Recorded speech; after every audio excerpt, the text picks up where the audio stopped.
a ti y a todos los televidentes. Gracias a usted por atendernos. Bueno, ya el presidente Pedro Castillo veíamos parte del inicio de esta sesión importante donde se va a tocar el tema de la educación y sobre todo se va a manejar distintos puntos que son importantes como es la igualdad, reducir las brechas, tiene que ver con la inclusión y la calidad y pertinencia. ¿En qué momento nos está encontrando a nosotros como país, teniendo en cuenta las políticas que estamos manejando en el sector educación, esta intervención del presidente Pedro Castillo en la ONU? Bueno, nos encuentra en el momento que tenemos nada más un maestro, el presidente, ¿no? Y en un momento en el cual hay muchas expectativas precisamente por la profesión del mandatario, sobre lo que se puede hacer en educación, un momento en el cual tenemos que pensar, por ejemplo, en algo que ya se debate acá, ¿no? Y que se está debatiendo en esta conferencia y en la ONU en general, y es qué pasa con la educación digital, el tiempo digital, o estas épocas digitales, cómo eso influye en la formación de las personas, ¿no? También en otros temas que tienen que ver con la educación, por ejemplo, el género, por ejemplo, la inclusión, ¿no? Por ejemplo, cómo las personas que en este tiempo se estaban formando en las aulas de diverso nivel tienen un mayor entendimiento del mundo, ¿no? ¿Qué pasa en el mundo? ¿Qué pasa en su país? ¿Cómo entienden esta época de la especie humana? Y ahí lo digital también es importante porque hay mucho acceso a la información ahora, pero habría que ver cómo nos educamos digitalmente, ¿no? Hay un debate sobre migrantes digitales, nativos digitales, pero creo que en el fondo la educación no solo provee información, sino entendimiento de tu papel en el mundo, de tu propia vida, y de cómo vas a crear vínculos sociales para que la equidad, la justicia, la solidaridad, la cooperación sean prácticas cotidianas y no solo ideas, ¿no? Claro, y esta asamblea se va a realizar de forma presencial después de estos un poco más de 2 años de pandemia. Y la pandemia y los rezagos que ha dejado también es parte de este tema, porque es parte, digamos, esta reunión de líderes políticos se da en ese contexto. Tenemos los ánimos, por ejemplo, que tienen que ver con la invasión de Rusia a Ucrania, lo que deja el coronavirus, también incluso esta crisis alimentaria de la que se ha hablado también, y es importante también seguir incidiendo en ello. Entonces, ¿cómo eso también afecta el ánimo de los líderes políticos que se hacen presente a esta sesión?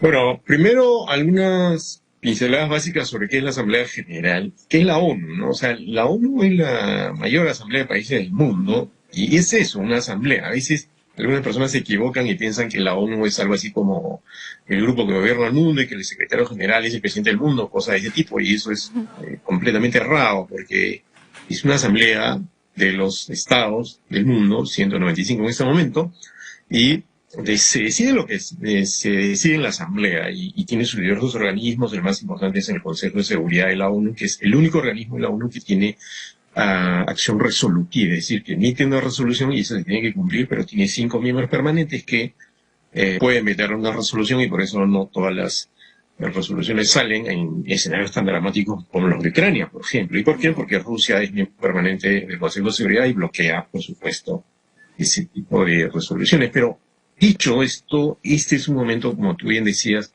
marcado por algunos temas muy complicados y propios de este tiempo turbulento. Uno es la guerra en Ucrania, evidentemente, que ha sacudido al planeta y en la cual están involucrados 2 estados de Naciones Unidas que son oficialmente involucrados, digamos, Rusia y Ucrania, pero también indirectamente involucrados varias potencias mundiales, la OTAN, países de la Unión Europea, Bielorrusia, apoyando a Rusia y así, ¿no? Entonces es un momento muy convulso y esto creo que va a marcar mucho la asamblea. Yo esperaría, por ejemplo, que el presidente diga algo al respecto, ¿no? Aunque nosotros no estamos directamente involucrados, debería decir algo sobre los problemas en Ucrania, la guerra en Ucrania. El otro tema fundamental es la crisis alimentaria que bien has mencionado, que se está manejando un poco ahora porque ya está saliendo algún cereal de los puertos ucranianos por un acuerdo justamente promovido por Naciones Unidas entre Ucrania y Rusia para que lo que estaba almacenado en los puertos ucranianos empiece a salir, pero no es suficiente. No es suficiente a subir combustible, hay crisis energética, eso está enlazado con la crisis alimentaria. Y encima, otro tema fundamental, que es un tema que ya viene desde hace años y que tiene que ver con la crisis alimentaria también, es el tema ambiental, ¿no? En el cual insiste mucho el secretario general Antonio Guterres, y que yo espero que el presidente también mencione, y también mencione, por todos los problemas que hemos tenido acá para adquirir fertilizante, el tema de la crisis alimentaria. Y digamos que los presidentes en la Asamblea General, y eso es lo que va a hacer el presidente mañana, tienen sus 15 minutos, a veces más, a veces menos, para hablarle al mundo. Entonces es una magnífica oportunidad para que el presidente hable todas estas cosas y para que se presente al mundo con una imagen que después espero que tenga consonancia con lo que hace acá. Sí, y a propósito de lo que mencionan, ¿no? Porque, claro, cada país tiene sus propios problemas. Nosotros, si bien es cierto, hay problemas que son macro, que nos afectan, como la crisis alimentaria, por ejemplo, y bien recordabas lo que viene sucediendo con el tema de los fertilizantes, ¿no? Que no se ha podido adquirir todavía. Pero otro tema también tiene que ver con la señal y la imagen que muestra, sobre todo de estabilidad, porque también ha ido el ministro de Economía y se pretende de forjar estabilidad jurídica, atraer la inversión, que es lo que tanto se necesita. Pero ha habido varios cambios de ministros, ha habido censurados por el Congreso, pero la mayoría ha sido cambios por decisión del presidente de la República, Pedro Castillo. Y César Landa, por ejemplo, retoma nuevamente como canciller. ¿Cuál es ese mensaje? ¿Qué podría eso jugar a favor o en contra de nosotros? En la percepción. Bueno, yo conversé hace un par de meses, un mes y medio, con una funcionaria de Naciones Unidas que me contaba sobre lo que se venía con la crisis alimentaria, ¿no? Y ella decía que habían hecho un estudio a partir de esta crisis increciendo sobre el riesgo que corrían los países, y había 95 países que estaban en gran riesgo, entre ellos algunos países centroamericanos, pero no el Perú. Curiosamente dice que el Perú no está en un severo riesgo, perdón, frente a la crisis alimentaria. Sin embargo, en un momento de la conversación, vimos que la inestabilidad política al interior de nuestro país, y social, no solo política, puede complicar la manera como el Perú puede enfrentar la crisis alimentaria, la crisis ambiental, de la que se habla poco, por ejemplo, incluso acá, ¿no? Porque la inestabilidad política, el que hemos tenido tantos ministros en tan poco tiempo, 70, y se cambia uno, entra otro, y alguno está prófugo, y el otro está acusado de corrupción, y tiene que renunciar, y la actitud del Congreso, que constantemente censura ministros y no busca tampoco la estabilidad junto con el Ejecutivo, es algo que va a afectar nuestra situación interna y va a afectar nuestro vínculo con otros países, pero además es eso lo que yo creo que se van a estar preguntando los miembros de la Asamblea cuando vayan a hablar al presidente. Entonces es importante que nosotros tratemos de generar estabilidad interna para que cuando nos presentemos ante ese foro tan importante, el más importante del mundo, tengamos que mostrarnos solo en promesas, sino en realidades de lo que son. Sí, interesante la reflexión que haces, porque ese problema, incluso, al menos cuando se trata, y si lo hablamos solamente de esta gestión, de este gobierno, tiene que ver desde que lo declararon ganador, ¿no? Y se esbozó el posible fraude electoral que nunca fue probado. Pero ya incluso observadores internacionales tuvieron que pronunciarse y señalar de que eso no había ocurrido. Pero siempre se siguió con esa retórica, con ese discurso. Luego vienen estas mociones de vacancia que no prosperaron. Hay una en camino, por cierto. Y ahora en la subcomisión de acusaciones constitucionales se va a ver una denuncia contra la vicepresidenta Dina Boluarte, pero también contra el presidente Pedro Castillo, que se encuentra precisamente en los Estados Unidos. Sin duda este mensaje no es ajeno. Claro, porque obviamente los líderes mundiales están, la mayoría de ellos, por lo menos, o incluso sobre todo los más cercanos, están enterados de lo que pasa acá, ¿no? Porque tampoco son cosas secretas, son públicas, se debaten acá. No me imagino, pues, un colombiano, un norteamericano, los diplomáticos mismos saben lo que está pasando acá, leen los medios y conversan con los líderes políticos. Entonces yo creo que habría que terminar con esa especie de persistente enfrentamiento entre nosotros mismos, entre el Ejecutivo y el Legislativo, y entre nosotros mismos como sociedad, esta relación tóxica que a veces se ve en redes sociales, ¿no?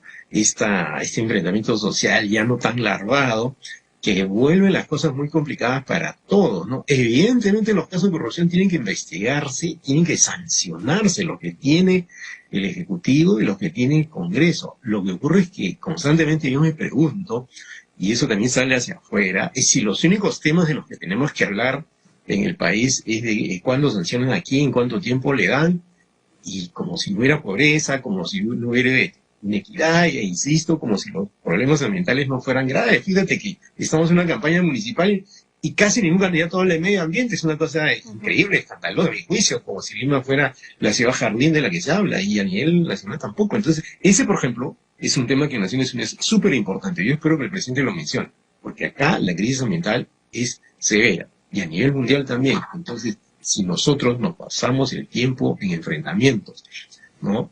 Y en denuncias que van de un lado para otro y descuidamos otros ámbitos de la situación del país que son esenciales, entonces vamos a llegar con fragilidad a un foro como este y nos vamos a relacionar con mucha dificultad hacia afuera, ¿no?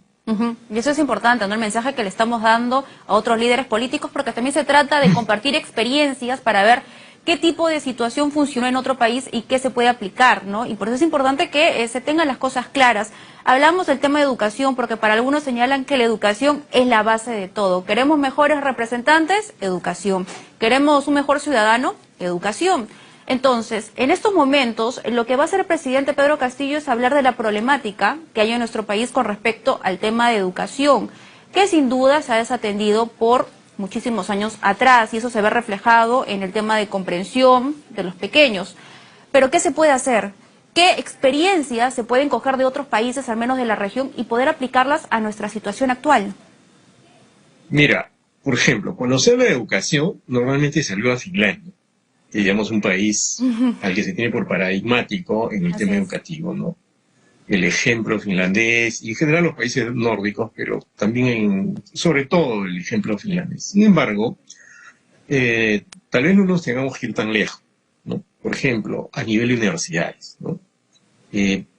Varias universidades de América Latina, estatales, ¿no? Son universidades que están en el ranking internacional. La primera universidad en el ranking latinoamericano y que está en el ranking mundial de mejores universidades es la Universidad Autónoma de México, es la Universidad del Estado, ¿no? Y también podemos hablar de la Universidad de Sao Paulo o la Universidad de Buenos Aires, que son universidades del Estado, lo que sugiere algo, ¿no? ¿Por qué acá no tenemos universidades del Estado que sean realmente consistentes, bien apoyadas desde el Estado y que hay una educación de alta calidad? San Marcos lo es, pero hay universidades en provincias que no, en otros departamentos que no tienen ese nivel, y hay universidades privadas que se sacaran de la manga, y sin embargo ves en el Congreso estos intentos de bloquear la SUNEDU, por ejemplo, ¿no? Por intereses que hay parte de algunos parlamentarios. Entonces, por ejemplo, la educación universitaria es algo que podríamos mejorar. Y además, otro error frecuente, Carla, es pensar que la mejora educativa significa hacer más aulas escolares, por ejemplo. Y eso, por supuesto que se necesita, pero el asunto es cuál es el menú de la educación. ¿Qué se le enseña a los estudiantes? Todas estas peleas, a mi juicio, inútiles, por el enfoque de género en la educación, bloquean la posibilidad de que nos formemos de otra manera y que haya menos violencia de género, por ejemplo, ¿no? Y eso es una discusión que acá se entrampa, insisto, de manera inútil, cuando en otros países, por ejemplo, en las propias Naciones Unidas, ese es un tema que ya está ahí, que se promueve, que se debate, y sería interesante ver cómo en otros países los resultados de una educación con ese enfoque que socialice más la idea de que entre la equidad entre hombres y mujeres, el respeto a los derechos de la mujer o de la comunidad LGTBI ya es algo asumido, ventilado, y acá nos entrampamos por cosas como esa. Un foro como este puede hacer que ventilemos sobre estas cosas y que el propio presidente lo haga, porque el presidente a veces tiene dudas sobre eso, no es muy claro, ¿no? Y se deja influenciar por la Iglesia de Ron y otras personas, ¿no? Entonces, por favor, ¿no? Si queremos ser modernos, si queremos ser globales, ese tema y estos temas en la educación son fundamentales, ¿no? Claro que sí, sin duda, ¿no? Las leyes tienen que ser en base no al credo que una persona pueda tener, sino en base a la ciencia, a lo que está comprobado, porque si no se afecta a estas nuevas generaciones. Muchísimas gracias por esta entrevista. Gracias a ti por la invitación. Gracias. Espero que el presidente tenga una interesante performance en las Naciones Unidas. Le deseo lo mejor al nombre de mí como ciudadano, y creo que todos deberíamos desearle lo mejor, y que eso que diga ahí después tenga consonancia con lo que se hace acá adentro, y espero que terminen las peleas y nos estén intoxicando a todos. Muy bien, muchísimas gracias. Ha sido con nosotros Ramiro Escobar.